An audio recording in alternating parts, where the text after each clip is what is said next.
en tout cas pour l'accueil chaleureux.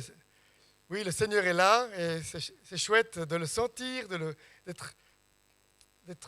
voir aussi au niveau du mondial comment Dieu intervient. C'est vrai que dans notre petite Suisse, les églises, on a l'impression qu'elles diminuent et dans d'autres pays, les églises, elles grandissent, il y a des réveils. Et effectivement, souvent en lien avec des persécutions, avec des remises en question. On dit que chaque 7e chrétien dans le monde est touché par des discriminations, des persécutions, des emprisonnements, voire la mort. Mais en fait, aujourd'hui, on a beaucoup chanté le ciel tout à l'heure. Et puis, j'aimerais nous encourager à avoir les pieds bien sur terre, mais la tête dans les étoiles. Qui parmi vous a pris des engagements en ce début d'année ?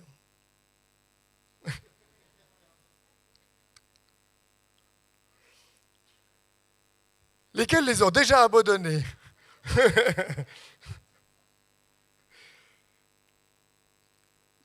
J'aimerais vous encourager à prendre un autre engagement aujourd'hui, mais un engagement qui sera beaucoup plus léger, puisque c'est d'entrer dans le repos. Et c'est une parole que le Seigneur m'a mise sur mon cœur pour ce début d'année, entrer dans le repos et être assis avec Christ dans les lieux célestes. Alors moi-même, je viens de Neuchâtel, où ça fait une vingtaine d'années que je vis. J'ai grandi à Bâle, donc pas très très loin d'ici. En étant bilingue, j'ai fait des études de théologie. Après 5 ans dans l'église, Dieu m'a sorti et j'ai travaillé dans le management, à l'État de Neuchâtel, mais aussi à la Croix-Bleue, à l'Armée du Salut, dans différentes œuvres. Et depuis 1 an et demi, maintenant, chez ACP. ACP, Action en faveur des chrétiens persécutés et des personnes dans la détresse. Donc, il est important, la deuxième partie de la phrase également. Et aujourd'hui, on va peut-être moins parler de la persécution que de la deuxième partie. Et je vais d'abord vous inviter à entrer, à faire un voyage, les jeunes, ils aiment bien voyager, sur les routes d'ACP dans le monde. Le son.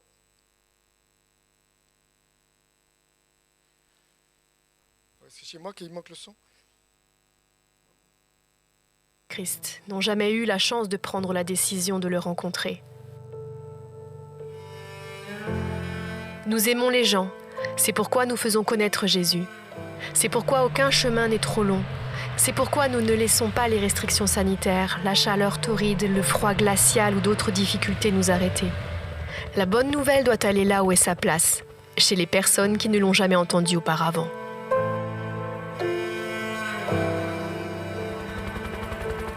Que ce soit occasionnellement en hélicoptère ou, plus souvent et laborieusement, par monts et par vaux avec la Land Cruiser, ils ne se laissent pas arrêter. Mais avec le soutien de Heli Mission, les missions sont plus efficaces. En début d'année 2019, nous avons pu visiter 8 villages de brousse en 3 jours. Ce qui aurait autrement pris des jours de voyage n'a pris que quelques heures. Plus d'1 millier de personnes ont entendu la bonne nouvelle et des centaines ont pris une décision pour Jésus. Notre pasteur local est pleinement engagé dans le travail de suivi, en s'occupant des églises nouvellement établies et en formant les responsables.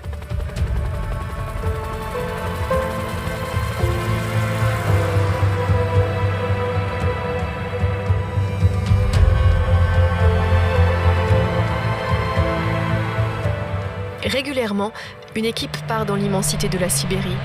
De nombreuses régions ne sont accessibles qu'en hiver, par le biais de rivières gelées. Se retrouver immobilisé à des températures aussi basses que moins 60 degrés peut signifier la mort. Les pasteurs locaux sont pour la plupart d'anciens drogués qui implantent des églises dans ces régions apparemment délaissées par Dieu. Ils acceptent de grands sacrifices. Pendant une grande partie de l'année, ils sont complètement coupés du monde extérieur, sans connexion téléphonique ni soins médicaux. Nous visitons village après village, entre lesquels s'étendent des centaines de kilomètres de désert de neige peu carrossable. Nous voulons que les peuples non atteints de la taïga, jusqu'au-delà du cercle polaire, entendent parler de Jésus-Christ, fassent l'expérience de la puissance de Dieu, soient libérés de la résignation et de la dépendance à l'alcool et reçoivent une vie nouvelle. Tant qu'il y aura des gens dans un coin de la terre qui n'auront pas encore entendu la bonne nouvelle de Jésus-Christ, notre mission se poursuivra.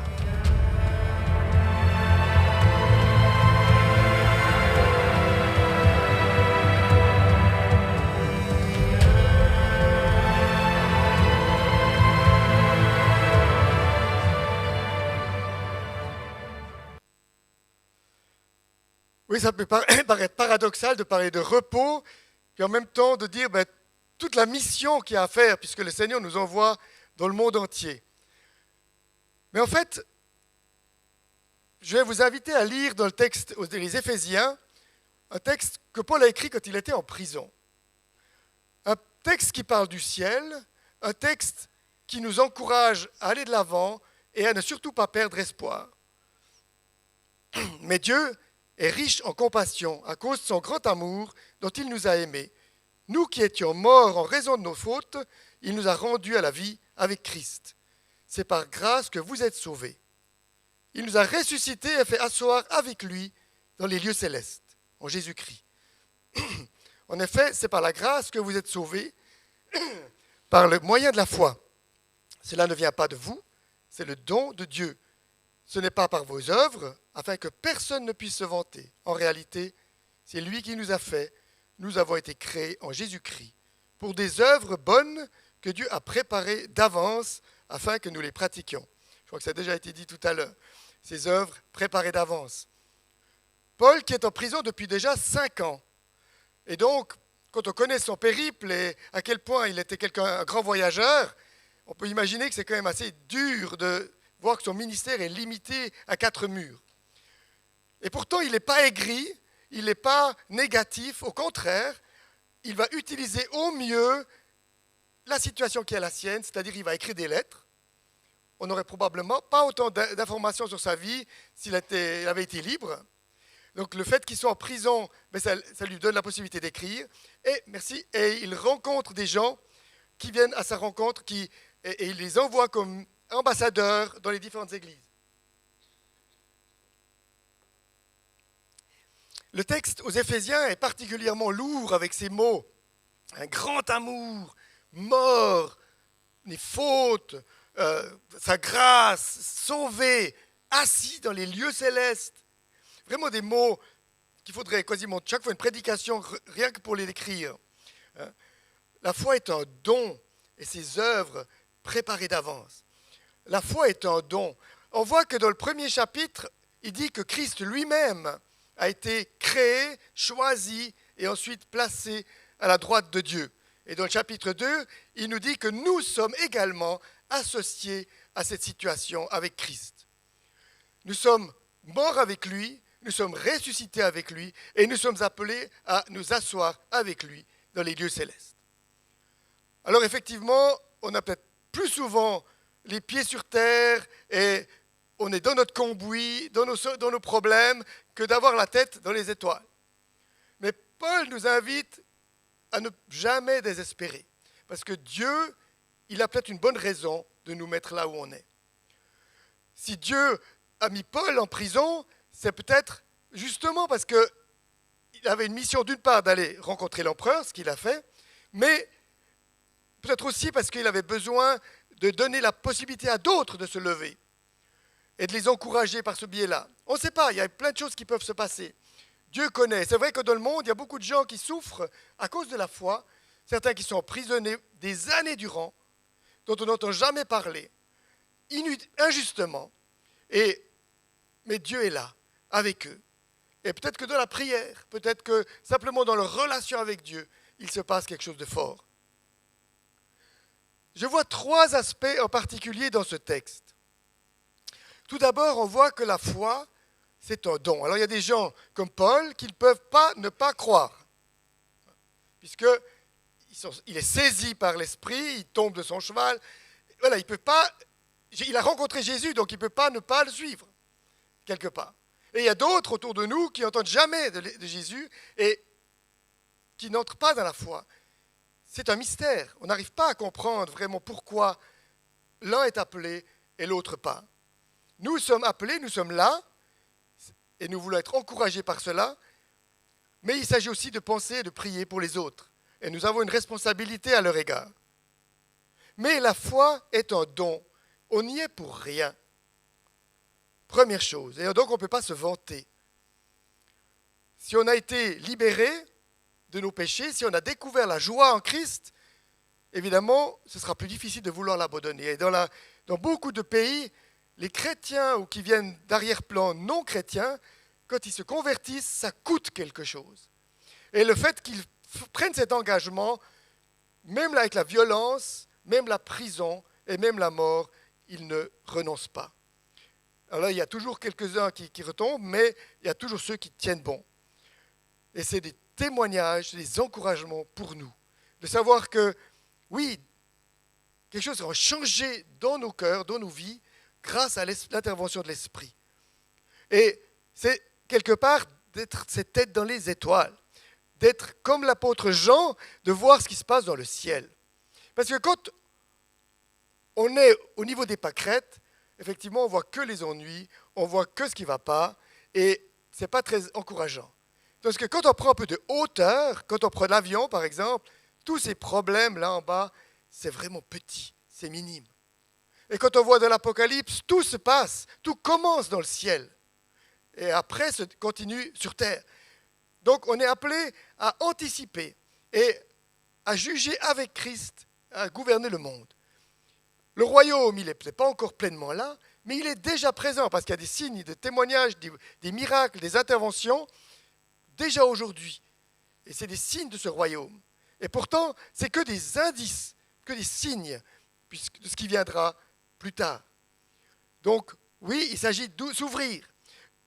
Le deuxième point, il y a un héritage. Si on est dans une famille pauvre ou une famille riche, finalement, on n'y est pour rien. On ne choisit pas là où on est. Si on est en Inde ou si on est en Suisse, dans une famille plutôt aisée, on n'y est pour rien.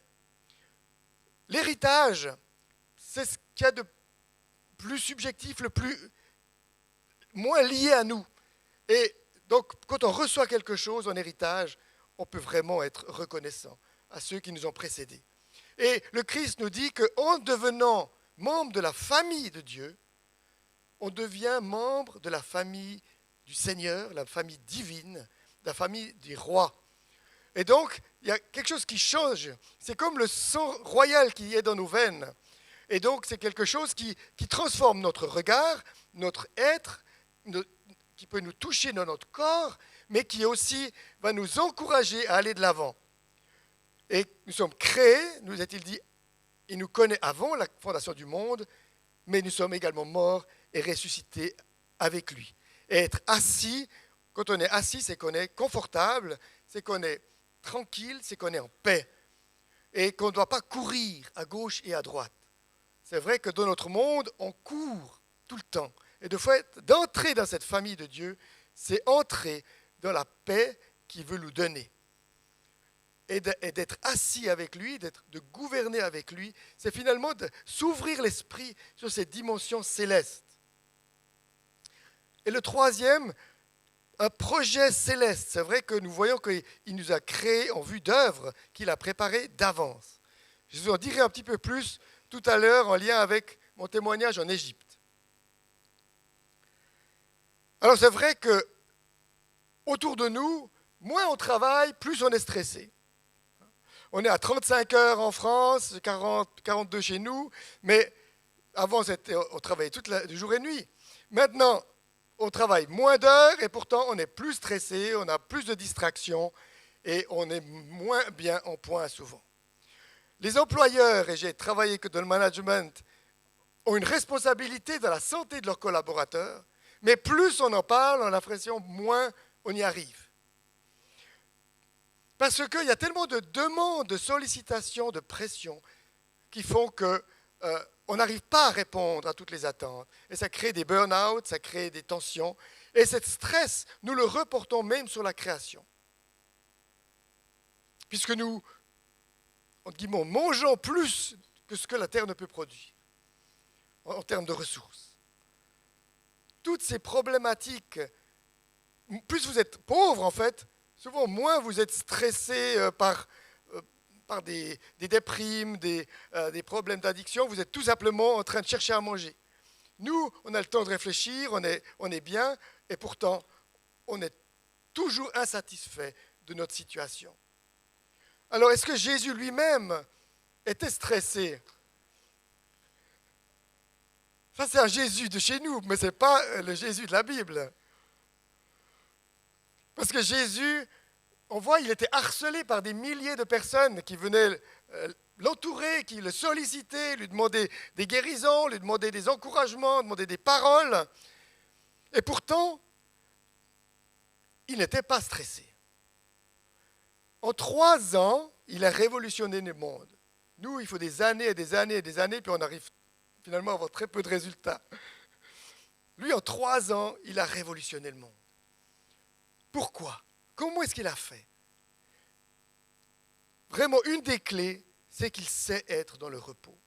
Il sait prendre la distance. Et on voit qu'il demande à ses disciples à plusieurs reprises, venez, on va se mettre à l'écart pour prier, pour partager. Et lui-même va prendre du temps seul avec son Père. Et c'est là qu'il va prendre toutes ses ressources. C'est dans cette relation, finalement, qu'il va voir ce qui est juste ou pas juste de faire. C'est là qu'il va être prêt à affronter des défis, la mort, parce qu'il sait que c'est la volonté de son Père. Et en faisant confiance à 200% à Dieu, Dieu le bénit. Et je pense que c'est quelque chose que nous devons apprendre. C'est vrai que moins de compter sur nous-mêmes.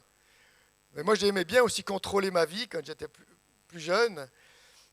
J'étais quelqu'un plutôt structuré et contrôlant. Je dois apprendre à lâcher le pied et à vivre au jour le jour. C'est quelque chose qui n'est pas naturel, qu'il faut apprendre. La Bible elle-même est remplie de ce shalom. Shalom qui veut dire équilibre. C'est pas être dans la paix ou signer un traité de paix. Non, c'est que les plus et les moins s'équivalent. Et on est dans une certaine stabilité. Dans les relations avec Dieu, donc, ça comporte tout. Et on voit que dès le début de la création, Dieu prévoit des moments de repos. Le Shabbat, Jésus lui-même qui dit « Venez à moi, je suis le repos » et le repos futur. Si on prend le commandement du Shabbat, souviens-toi du Shabbat pour en faire un jour sacré. Pendant 6 jours, tu travailleras, tu feras tout ton ouvrage. Et le 7e jour, c'est un sabbat pour le Seigneur, ton Dieu. Tu ne feras aucun travail, ni toi, ni ton fils, ni ta fille, ni ton serviteur, ni ta servante, ni tes bêtes, ni les immigrés qui sont dans tes villes. Ce n'est pas seulement ceux qui ont les moyens de se prendre des vacances, c'est même le serviteur qui a le droit au repos. Et même plus que le serviteur, les animaux ont droit à leur repos. Toute la création a besoin de repos. Et ça va encore plus loin. Pendant 6 ans, vous sèmerez dans vos champs, vous taillerez vos vignes, vous ferez des récoltes. Mais la 7e année, il y aura un sabbat, un repos sabbatique pour la terre. Même la terre a droit à du repos. Dieu veut nous donner du repos, de la paix, de la confiance. Mais pour cela, il faut la cultiver. Effectivement, en étant tout le temps happé de tout ce qui se passe de gauche, de droite, on n'entre pas vraiment dans le repos. Et donc, on n'est pas non plus capable vraiment de l'entendre. Pour voir cette porte ouverte dans le ciel, dans l'Apocalypse, il faut être attentif, il faut être réceptif. Jésus lui-même, qui n'avait pas de lit, qui n'avait pas de maison à lui, il dit « Venez à moi, je vous donnerai le repos ». Alors, ce n'est peut-être pas le repos tel qu'on l'imagine, parce que sa vie n'était pas de tout repos. Devenez mes disciples, ainsi vous trouverez le repos pour vous-même. Oui, la charge que je mettrai sur vous est facile à porter, ce que je vous donne à porter est léger. C'est une charge, un joug, mais c'est léger, c'est contradictoire. Mais en fait, c'est quoi la clé? C'est que si on est là où Dieu nous a prévus, dans les œuvres préparées d'avance, si on est là où Dieu a ouvert les portes pour nous, finalement, les choses vont se donner par elles-mêmes. On n'a pas besoin de forcer les choses, on n'a pas besoin de se fatiguer inutilement, mais Dieu prépare le terrain. Si on lui remet les choses, c'est lui qui va prendre soin. Et le repos futur, le royaume de Dieu n'est pas encore pleinement là, même s'il est déjà là, qu'il y a des signes. Moïse lui dira, maintenant vous êtes en chemin, vous allez bientôt entrer dans un pays qui vous sera le repos et vous vivrez en sécurité.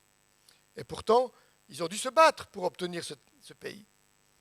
mais ce sera le lieu du repos, le lieu de sécurité. Et cette image d'entrer dans la terre promise, j'ai eu l'occasion d'écrire un livre sur Moïse et la traversée du désert. Oui, on traverse des déserts, c'est normal. Pour entrer dans la terre promise, c'est le chemin. Mais la question, c'est l'état d'esprit. Comment est-ce que j'y entre? Est-ce que j'accepte les sollicitations? Est-ce que j'accepte les remises en question? Et dans l'Apocalypse, on voit aussi ces gens, voilà, maintenant ils sont pleinement dans le repos, ils peuvent se reposer de leurs efforts. En effet, leurs actions parlent pour eux.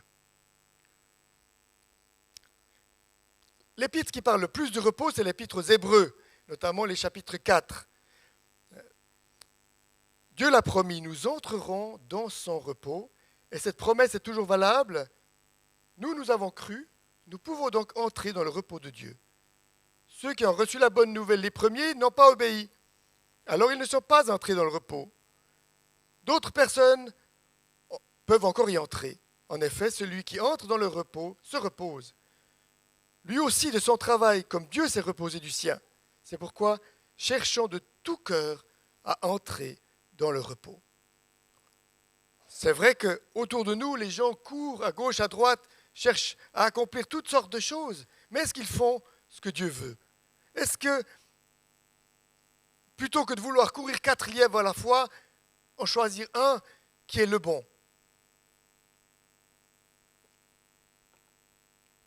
C'est peut-être ça qui fait que Dieu nous arrête, nous met en prison, nous arrête, nous met au lit, pour que justement on se pose des questions sur notre vie de fou. Et je la partage avec vous. C'est vrai que quand j'étais plus jeune, je n'étais pas toujours sûr de moi, je n'aurais pas pu parler comme ça aujourd'hui devant vous. Et le Seigneur a fait un travail. Et on me disait à l'époque, oui, c'est dans le calme et la confiance que sera ta force. Vous connaissez tous ce verset, vous l'avez probablement déjà reçu. Et des paroles comme celles de Jésus, ne vous inquiétez pas du lendemain, le lendemain prend soin de lui-même, à chaque jour suffit sa peine. C'est des fois des phrases qu'on a de la peine à écouter ou à entendre. Alors oui, entrer dans le repos, être assis avec Christ dans les lieux célestes, cela passe d'une part, premièrement, par s'accepter soi-même. Parce que tant qu'on n'est pas bien avec soi-même, ben oui, c'est stressant. C'est préoccupant. J'ai eu un appel à l'âge de 11 ans. C'est seulement à l'âge de 50 ans que Dieu m'a envoyé en Égypte.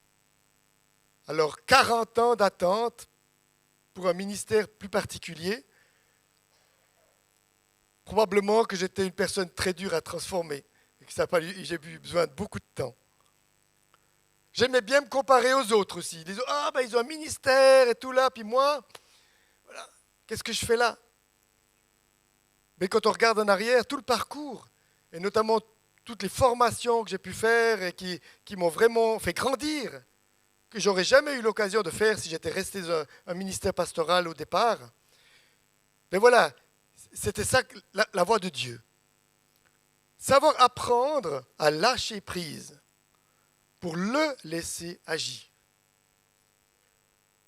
Et puis, quand on a un appel, le suivre. Puisque si Dieu a préparé quelque chose, il va réaliser avec votre aide, parce qu'il travaille toujours avec des humains. Il ne fait pas les choses tout seul en dehors. Il a besoin de nous. Et comme ça, on peut entrer dans le repos. Et j'ai redécouvert ce psaume 23 qu'on lit tellement, « Le Seigneur est mon berger. Je ne manque de rien, mais il me fait reposer auprès de champs d'herbes vertes. Il me conduit au calme près de l'eau. » Donc oui, entrons dans ce calme, dans cette paix, dans cette sérénité. Et je vous invite à découvrir une vidéo qui nous vient du Burundi.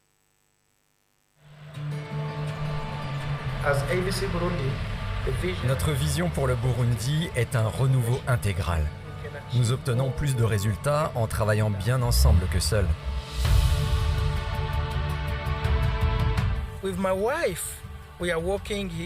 Avec ma femme, nous travaillons ici au Burundi, à Bujumbura, plus précisément à Gihanga, où se trouve notre centre. Je suis responsable de l'équipe ACP au Burundi. Notre vision est d'aimer Dieu de tout notre cœur, de tout notre esprit et de toute notre force, et de partager cet amour avec nos voisins et dans les activités que nous menons.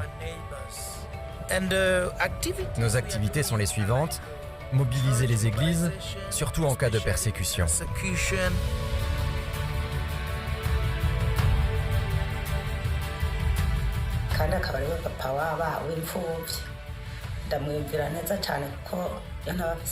Je sais que Dieu est bon, car il m'a porté à travers mes moments très difficiles.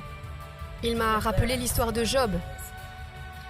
Des amis m'ont également rejeté, cela par peur des assassins de mon mari. Quand je regarde ce qui s'est passé, c'est très très triste. S'il n'y avait pas eu d'autres chrétiens pour me soutenir et m'encourager, cela aurait été très difficile. En tant qu'être humain, nous ne sommes souvent pas en mesure de porter seuls de tels destins. C'est pourquoi nous devrions laisser Jésus s'en occuper et poursuivre le ministère. Nous organisons des conférences pour mobiliser les églises. Avec les jeunes, nous travaillons au développement de leur avenir. Chaque année, nous organisons 3 camps d'1 semaine pour 1000 jeunes. Ceux-ci se réunissent également dans 80 clubs à travers tout le pays. Pour les femmes, nous avons un projet de formation en couture. Jusqu'à présent, nous avons pu mettre à leur disposition environ 50 machines à coudre. Le vendredi, nous organisons des événements d'évangélisation et un service de visite pour les femmes dans tout le pays. Nous animons et formons 800 groupes de travail de 5 à 7 personnes pour des interventions dans les églises et dans les diverses régions. Nous construisons ici un centre dans lequel nous encourageons les jeunes, les responsables et les groupes de travail dans leur développement personnel et dans l'évangélisation.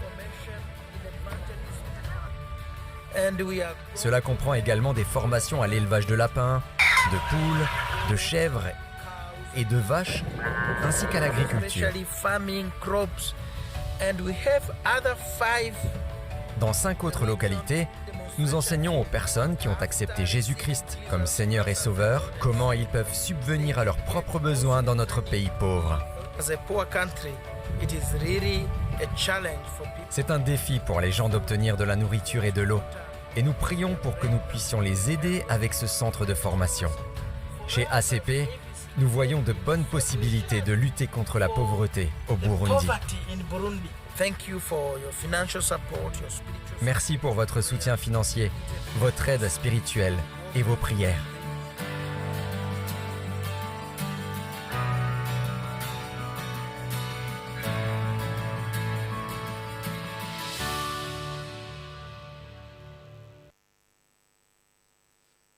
Entrer dans des œuvres préparées d'avance. Une photo d'Égypte. Effectivement, Dieu m'a appelé en 2016. J'avais reçu une lettre d'un missionnaire, Magdi Saber, que peut-être certains connaissent, qui organisait une conférence missionnaire et qui a dit « S'il y a des Suisses qui veulent venir, ils sont les bienvenus ». Et Dieu m'a dit « Tu dois y aller ». J'étais le seul Suisse. Donc je me suis retrouvé avec 700 Égyptiens, Soudanais et quelques orateurs d'étrangers. Puis on me disait « Tu fais quoi là ?» J'ai dit « Je ne sais pas. Dieu m'a dit de venir pour bénir les Égyptiens. » Et puis après on m'a dit « tu as un cœur pour ces gens, tu devrais revenir. » Et puis comme j'étais en train d'écrire mon livre sur Paul, au début je ne pensais jamais écrire des livres, mais ça c'est venu comme ça, que Dieu m'a mis à cœur d'écrire des livres. Et on dit on va le traduire en arabe. Et c'est comme ça que Dieu m'a mis à cœur les pasteurs, en particulier en Égypte. Les pasteurs, et je reviens là cette semaine du 14e voyage, depuis 2016. Donc, il m'a mis à cœur les pasteurs parce que c'est eux qui sont au front. C'est eux qui sont finalement, eux, ils doivent aider les autres, mais eux, ils sont seuls finalement, à la tête. Isolés, suivant où, dans quel quartier, dans des milieux musulmans hostiles. Donc, oui, il y a beaucoup de chrétiens du reste en Égypte. Il y a 10% de la population qui est chrétienne. Donc, en Égypte, il y a plus de chrétiens que d'habitants en Suisse. Il y a 10 millions de chrétiens. Parce que l'Égypte, c'est le plus grand, en fait, le pays le plus peuplé du Moyen-Orient, avec près de 120 millions d'habitants. Donc vous voyez ici à gauche tous les endroits où j'ai eu l'occasion d'aller et de toutes les sortes de milieux que j'ai eu l'occasion de rencontrer. Mais pendant 11 fois, j'ai moi qui ai tout financé, mes voyages, les conférences, l'édition des livres, etc. Mais en même temps, j'étais conduit, j'étais béni quand j'allais là-bas, j'étais encouragé. Et j'ai su que c'était juste, qu'il fallait y retourner. Et il y a 2 ans maintenant, dans un changement professionnel, j'ai eu l'occasion de postuler chez ACP. Et comme j'avais à cœur depuis mon enfance l'Église persécutée, Le Contrebandier, c'était un livre qui m'avait marqué quand j'étais ado. Donc c'était quelque chose qui m'avait marqué. J'ai passé 1 année en Allemagne de l'Est, donc derrière le rideau de fer, pour étudier la théologie. Donc oui, c'était quelque chose qui me portait. Et puis en même temps, mon expérience en Égypte ont fait que ils se sont dit, oui, c'est vrai que c'est peut-être intéressant d'engager Didier. Et donc, j'ai été engagé là-bas. Et maintenant, ils m'ont confié le projet en Égypte, entre autres. Et maintenant, il y a d'autres projets qui s'ajoutent. On a des projets en Afrique du Nord, la Libye, le Tchad. Mais effectivement, l'Égypte, c'était vraiment le pays où Dieu m'a envoyé. Et je n'avais pas choisi ce pays de façon particulière. Je n'avais aucune attache particulière avec ça. Mais j'ai découvert de plus en plus la culture et l'histoire de ce pays. Mais avec ACP, Dieu m'avait déjà conduit auprès d'un pasteur en particulier qui est dans le delta du Nil.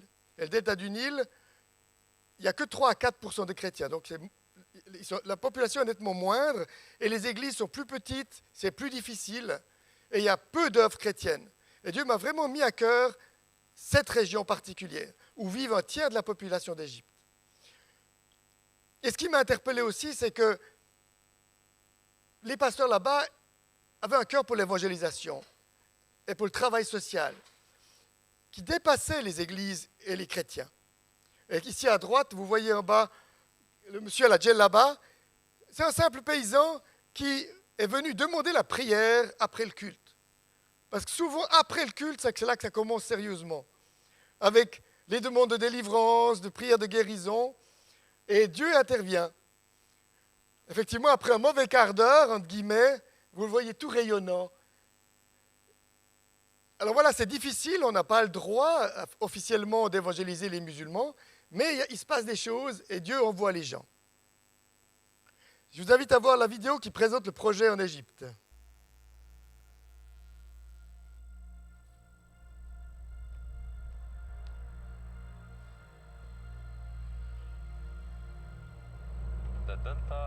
Le delta du Nil est d'une importance stratégique ici en Égypte. Environ 1/3 de la population égyptienne, soit plus de 35 millions de personnes, y vivent.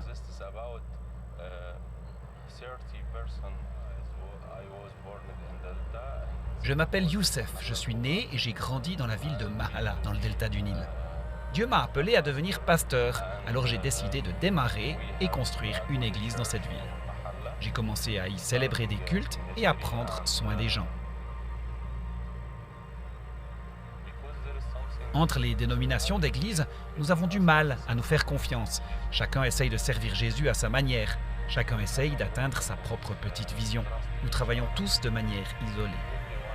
Mais quelque chose a commencé à changer entre nous. Avec l'encouragement du Saint-Esprit, nous avons commencé à faire les premiers pas, à visiter des églises et à rencontrer des pasteurs d'autres communautés. Nous leur rendons visite sur place et les encourageons. Nous essayons de les unir sous une même vision pour servir le Christ ensemble, dans la région du Delta.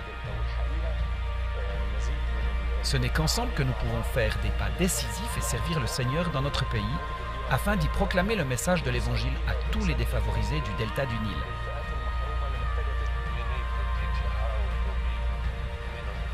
Nous devons apprendre comment devenir le corps du Christ. Je pense que cela prendra du temps. Mais ce n'est pas impossible.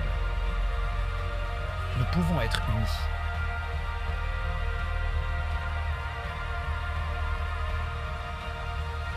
Partout où nous allons, nous le voyons.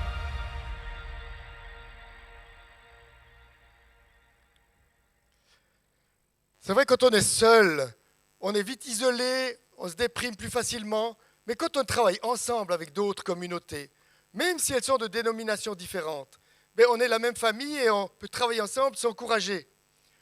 Ici, vous voyez le delta, c'est entre Alexandrie et le Caire. Et Mahalla, c'est exactement au milieu. Mais l'idée, c'est de toucher toute cette région. Et nous avons décidé de commencer par une rencontre de pasteurs. L'année passée, vous avez des protestants, vous avez des pentecôtistes Assemblée de Dieu, vous avez des baptistes, vous avez des frères, vous avez même des catholiques chrétiens, des anglicans qui viennent ici, d'abord sceptiques, et puis finalement, ils nous soutiennent. Et nous avons défini des axes stratégiques pour le Delta, notamment de travailler de l'évangélisation par la jeunesse, parce que 50% de la population a moins de 30 ans, donc c'est énorme, et aussi par le travail social, parce que c'est comme ça qu'on peut toucher des gens en marge des églises. Un pasteur protestant qui joue de l'accordéon avec un prêtre catholique d'origine orthodoxe. C'est pas chouette? Ici, c'est la première journée médicale que nous avons organisée. Donc, il faut venir des médecins, 6 à 8 médecins. Et là, c'est même un imam qui a ouvert sa mosquée pour accueillir les gens. Et tous les médecins, l'équipe, c'est que des chrétiens. Et ils prient même pour les gens. Et même dans le cadre d'un mosquée, et du coup, il y a eu plus de 200 personnes qui sont venues demander de l'aide. Les gens sont pauvres, et donc on leur offre des médicaments, on leur offre des conseils gratuits, et ça motive les gens par rapport à l'évangile. Là, je rentrais de la première conférence des responsables jeunesse, parce qu'au mois de septembre, nous allons organiser une grande conférence jeunesse où nous attendons environ 1000 jeunes. Et du reste, ceux qui le veulent peuvent venir avec nous. Nous avons un voyage à cette occasion pour encadrer, pour rencontrer ces jeunes. Et là, donc, former ou encourager les responsables afin qu'ils réseautent, qu'ils invitent pour la suite. Un petit témoignage de ce qui m'est arrivé aussi l'été passé.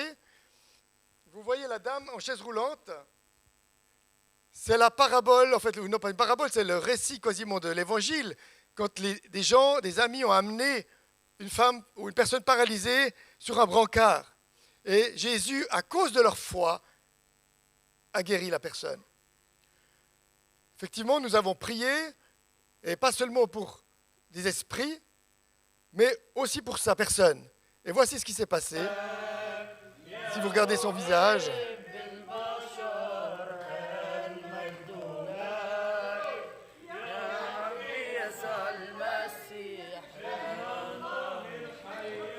Et voici comment elle est rentrée à la maison.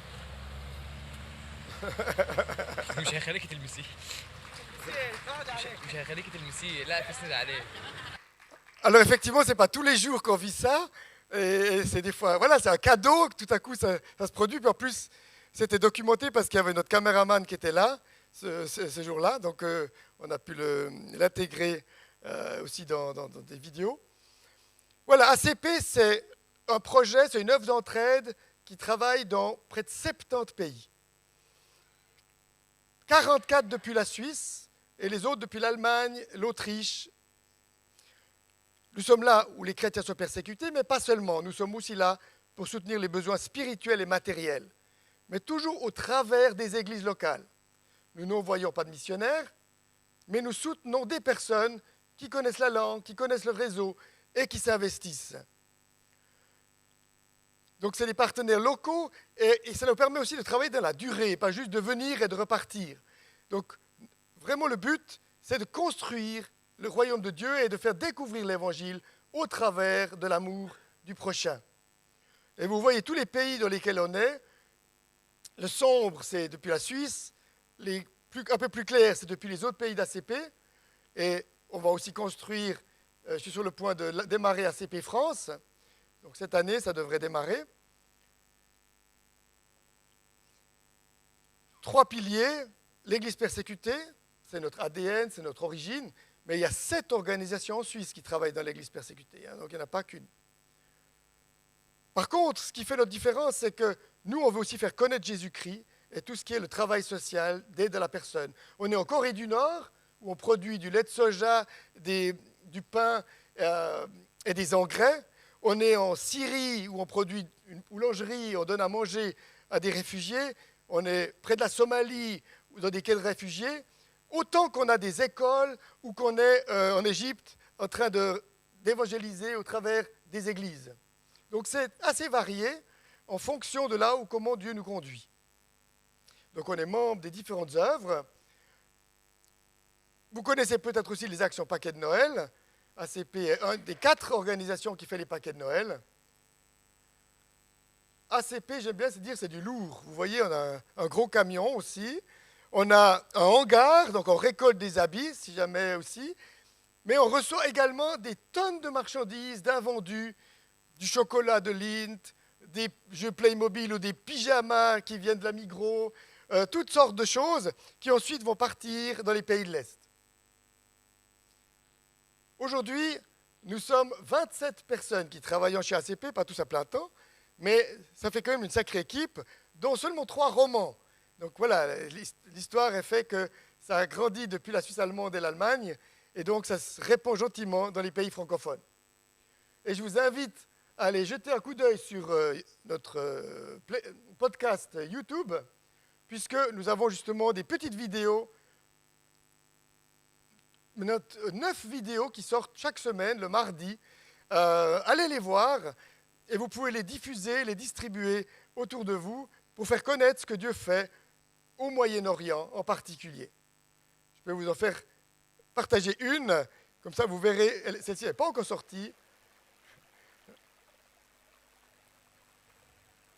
On les a tournées l'année passée.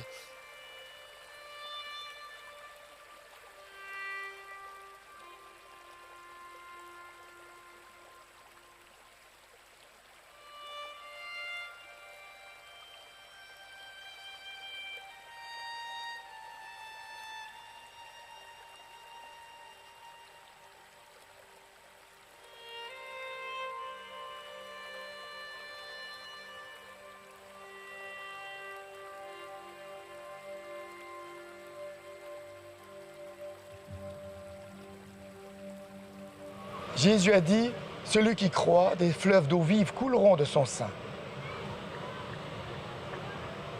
Mais à vrai dire, il n'est pas évident de parler de la foi dans de grandes parties du monde. On peut parler des pays où une religion dominante s'impose, comme dans le sous-continent indien ou dans les pays musulmans. Mais il y a d'autres pays où c'est l'idéologie politique communiste qui impose un contrôle social strict, comme en Chine ou en Corée du Nord. Mais chez nous, à vrai dire, c'est pas beaucoup plus simple de parler de sa foi. Parce qu'il y a un désintérêt flagrant pour toutes les questions religieuses, et parce que d'autre part, on voit de plus en plus une religion de la laïcité s'imposer, et imposer un contrôle social et une neutralité stricte. Dieu trouve toujours un moyen pour rencontrer ceux qui le cherchent. En Iran, par exemple, l'Église grandit plus vite que n'importe où ailleurs dans le monde. Beaucoup de ces nouveaux convertis, anciens musulmans, ont rencontré Jésus comme Sauveur et Seigneur suite à une rencontre tout à fait spéciale avec lui. On parle évidemment de cet homme en blanc. Il s'est révélé parfois dans des rêves, parfois dans des visions éveillées et parfois tellement réel qu'on aurait pu le toucher, comme le témoigne ce djihadiste qui a été arrêté par Jésus dans le désert sur le champ de bataille. Celui-ci a ensuite été enseigné par des équipes d'ACP, puis baptisé. Aujourd'hui, c'est un évangéliste actif au sein de sa propre population. Le Saint-Esprit organise aussi des rendez-vous divins. Dans certaines régions totalement fermées à l'Évangile, la rencontre avec un homme de paix, souvent une personne influente, peut ouvrir les portes et les cœurs de régions, mais aussi auprès de populations. Dieu aime aussi montrer qui il est, par des miracles, par des prodiges. C'est le cas notamment au Népal, où des partenaires d'ACP racontent que dans certaines régions, souvent, tout a commencé par une prière de guérison. Jésus nous exhorte à participer à l'expansion de son œuvre.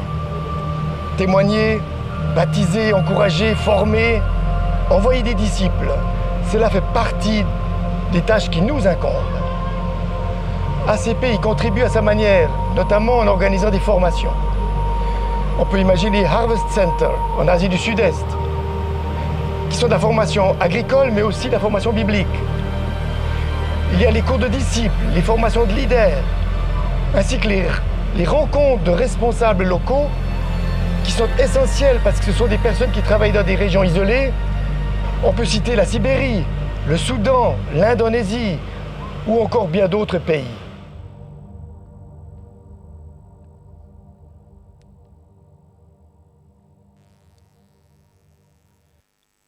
Alors qu'est-ce qu'on peut faire, nous? Parce que tout le monde n'est pas appelé d'aller en Égypte ou dans un pays autre. Par contre, certains le sont. Il faut peut-être être à l'écoute. Peut-être le Seigneur a un projet pour votre vie. Comme je vous dis, je ne m'attendais pas à l'Égypte. C'était assez soudain et puis progressif. Un pasteur, il m'a dit, ce que vous pouvez faire d'abord, priez pour nous. La prière, tout le monde peut le faire, où qu'il soit. Deuxièmement, visitez-nous. C'est vrai qu'ils ont de la peine à sortir souvent pour obtenir des visas, de voyager, mais nous pouvons y aller et ils apprécient notre présence. Encouragez-nous et enseignez-nous. Ça aussi, c'est plus surprenant parce qu'on est souvent soi-même beaucoup plus encouragé et enseigné quand on revient de là-bas, parce qu'ils sont un vrai témoignage pour nos vies. Mais donc avec ACP, vous pouvez d'une part recevoir un mail de prière chaque semaine avec des nouvelles, un sujet en particulier, c'est le lundi. Donc si ça vous intéresse, laissez votre mail, comme ça vous pouvez le recevoir. Vous pouvez aussi vous inscrire en ligne. Recevoir notre journal pour lire tous ces témoignages de tous ces pays, c'est extrêmement encourageant et enrichissant. Et nous organisons des voyages de groupe ou des possibilités de faire des séjours de plus longue durée pour individuellement des engagements missionnaires. C'est jamais du tourisme, c'est vraiment être en contact avec l'église locale. Et donc, je vous encourage à vous inscrire tout à l'heure à la sortie. Voilà, merci de votre accueil. Et gardez cette image, c'est un salon, c'est quelqu'un qui a une famille pour qui le Christ est le centre de leur appartement.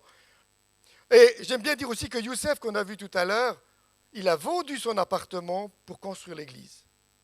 Et quand ils ont voulu raser l'église parce qu'elle avait été construite sans autorisation, il s'est mis en travers du bulldozer, il a dit non, ça ne se fera pas. Il a été appelé par les autorités et après 3 jours, il a été reconvoqué et le responsable administratif lui a dit « mais je ne comprends pas ce qui m'arrive. Ça fait 3 jours que je ne dors plus depuis cette histoire. J'ai fait beaucoup de choses mauvaises dans ma vie, mais là, je dois m'excuser. » Et cette église existe toujours. Amen.